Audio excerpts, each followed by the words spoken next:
আগুন জ্বালায়া দিলে ভিতরে, তোমার বাবা তো দুনিয়ার মাঝখানে নাই। কোথায়? মদিনায়। বাবা আব্দুল্লাহ কবর দেখাতে পাঠালেন। কাকে সঙ্গে করে নিয়ে গেলেন? 5 জনের একটা গ্রুপ সঙ্গে করে গিয়েছে। তার ভিতরে আমার নবী একজন, আর ঘরের খাদেমা ছিলেন উম্মে আইমান রাদিয়াল্লাহু তাআলা আনহা, নবীজির মা আমেনা। আরো 2 জন মানুষ গিয়েছেন উট চালাবার জন্য। বলুন সুবহানাল্লাহ।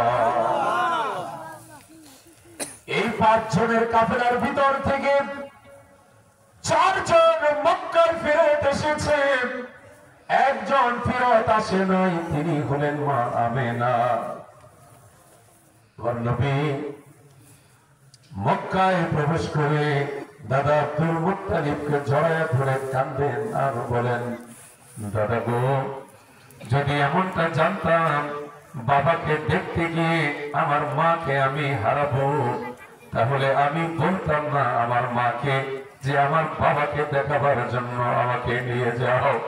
আমি তো বাবাকে দেখতে গিয়ে আমি আমার মাকেও হারালাম।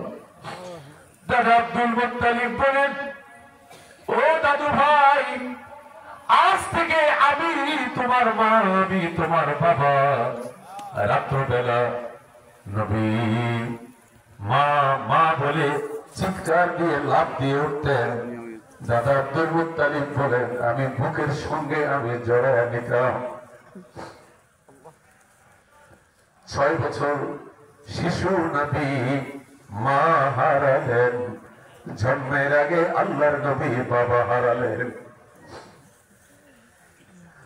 দ্বীনের নবী দাদা আব্দুল মুত্তালিবকে নবীর বয়স যখন 8 বছর, সেই সময় হারালেন। নবীজি পাগলের মতো হয়ে গেলেন। মাও নাই, দাদাও নাই। দাদাগুলো নাতির বড় ভালোবাসে। বাজার থেকে ওই কাগজের ভিতরে পেঁচিয়ে কিছু নিয়ে আসে। এটা হাতছাড়া করে না। কেন? এটা আমার নাতির জন্য। আর বলে, হুজুর দোয়া করবেন ওরে যেন আমি মাদ্রাসায় ভর্তি করে দিতে পারি। নামাজ পড়ে আল্লাহর কাছে দোয়া করে বলে, আল্লাহ, ছেলের ঘরে নাতি দিয়েছ, আল্লাহ ও যেন আলেম হয়, ও যেন মাদ্রাসায় পড়ে, ও যেন ভালো মানুষ হয়। আল্লাহ তাআলা আমার নাতিকে তুমি কবুল করো। এইরকম দাদাগুলো পাগলের মতো নাতিদের জন্য দোয়া করে। আর দাদা যখন বুড়া হয়ে যায়, ওই নাতি হয় তখন তার লাঠি। ঠিক না? কি মহব্বত করে মোটরসাইকেল চালায়, পিছনে দাদা বসছে, সামনে নাতি। তোমাদের ভাগ্য ভালো যে তোমাদের দাদা এখনো বেঁচে আছে। আর যাদের দাদা দুনিয়া থেকে চলে গেছেন, তারা এই মজাটা পাচ্ছে না।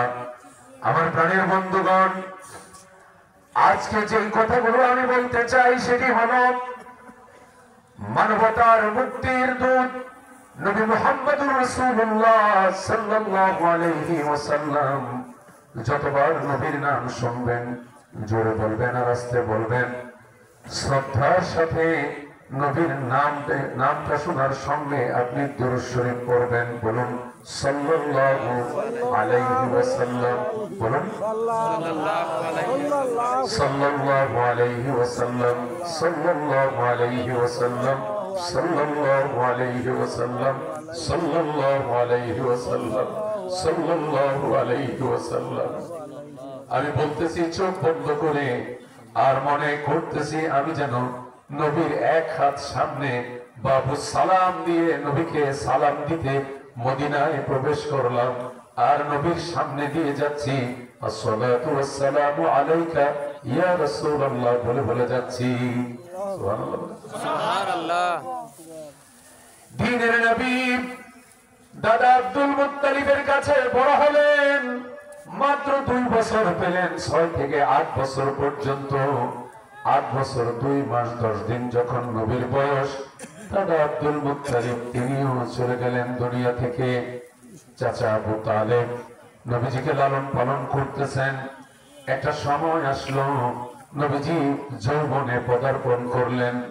কিন্তু এই যৌবন অবস্থায় এলাকার লোকজন, মক্কার সেই হাশিমি বংশের লোকজন, কুরাইশ গোত্রে হাশিমি বংশে আমার নবী জন্মগ্রহণ করেছেন, সেই হাশিমি বংশের লোকজন বলে মুহাম্মদ যেই দিন দুনিয়ায় জন্মগ্রহণ করেছে সেই দিন থেকে দেখলাম আব্দুল মুত্তালিব আমাদের সর্দারে কুরাইশ, এই সর্দারে হাশেম, উনি কুলের ভিতরে নিয়ে কাবাঘর 7 চক্কর তাওয়াফ দিয়েছে। 7 চক্কর তাওয়াফ দেওয়ার পর কাবাঘরের দরজার সামনে দোয়া করেছে। আর লক্ষ্য করে দেখলাম ওই দিন থেকে শুরু করে আজ পর্যন্ত দিনের বেলা মুহাম্মদ রাসূল আরবি যখন রাস্তা দিয়ে হেঁটে হেঁটে যায় তখন সূর্য তার উপরে মেঘমালা ছায়া দিয়ে দিয়ে যায়, সূর্য ঠিকই উদয় হয়, কিন্তু মুহাম্মদের শরীরে রৌদ্র লাগে না। বলুন সুবহানাল্লাহ।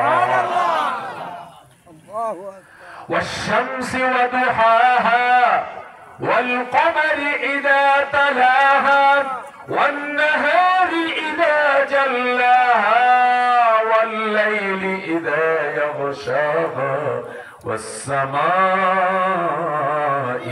وما بناها الله أكبر।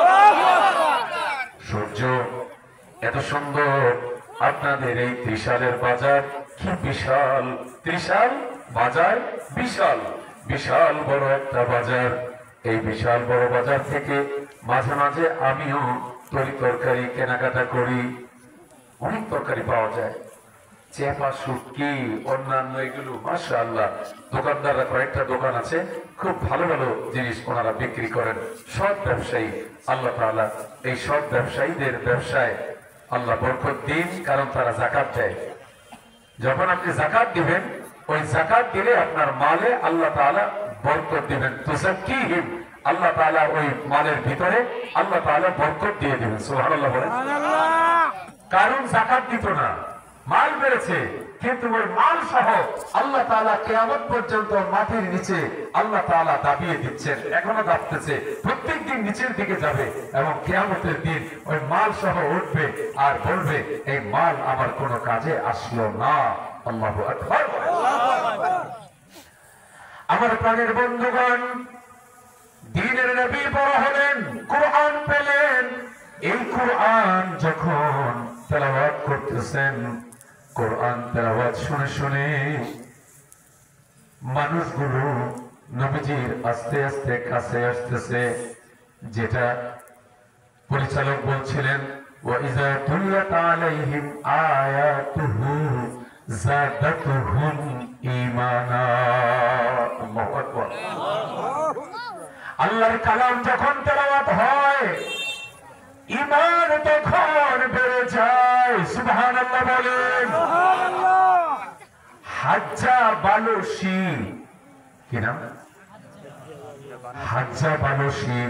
হাজ্জা বালুশি একজন আরবের কারি সাহেব, মোবাইলে সার্চ দিয়ে তার তেলাওয়াতটা ডাউনলোড করে শুনবেন।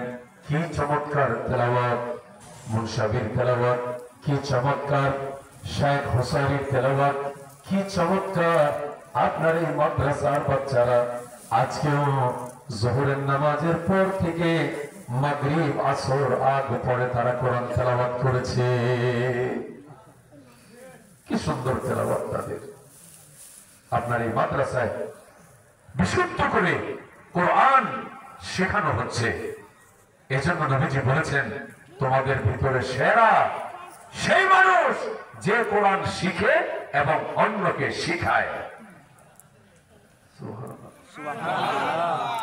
নাকি এই কথা বলছে, তোমাদের ভিতরে যে বাদশা হয়, যে মন্ত্রী হয়, যে এমপি হয়, যে প্রেসিডেন্ট হয়, যে সচিব হয়, সে হলো সবচেয়ে সেরা, এটা বলেছে।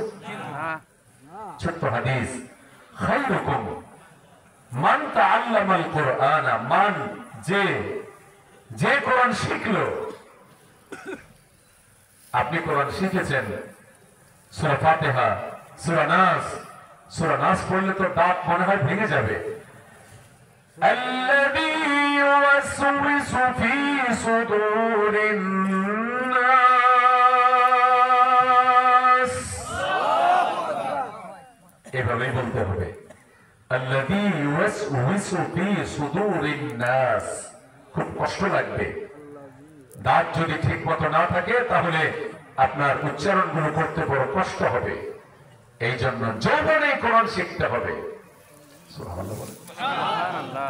যৌবনে যে বাচ্চারা কোরআন পড়তেছে তাদের কিসমত ভালো যে আল্লাহ তাআলা কবুল করেছেন কোরআন শিক্ষার জন্য। সুবহানাল্লাহ। সুবহানাল্লাহ। এবং কিসমত ভালো যে আল্লাহ তাআলা আপনাদেরকে কবুল করে আজকে মাহফিলে নিয়ে এসেছেন। সুবহানাল্লাহ।